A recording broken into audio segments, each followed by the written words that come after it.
Hey guys, welcome back. So Rule 76 of the Rules of Acquisition is one of my favourites. It's every once in a while declare peace. It confuses the hell out of your enemies. Now this is really useful.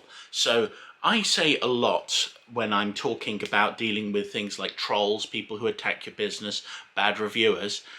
It is never good to provoke, antagonize, and make things worse, because you don't want to amplify things.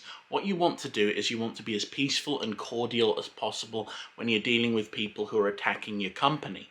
So when it comes down to it, it is a really valuable skill to be able to go out there and just be really friendly to people, even if they're attacking your business, chopping away at you, having a go at you. It doesn't matter. Be peaceful, be friendly, and it will benefit your business. Because I like to think of it as, let's say you are under attack by somebody and they want to kill you. All of a sudden you're giving them a nice back massage and everything is nice and friendly. They're not going to want to keep attacking you. So think about it like that.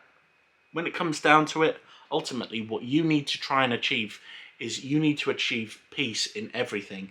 Because if you've got peace, you've got less resistance and the flow of your business can work a lot better. Anyway, I hope that's helpful. And you should really take note of this, because I've used it to turn so many things around. Businesses attacking your business, be really positive, friendly and kind to them.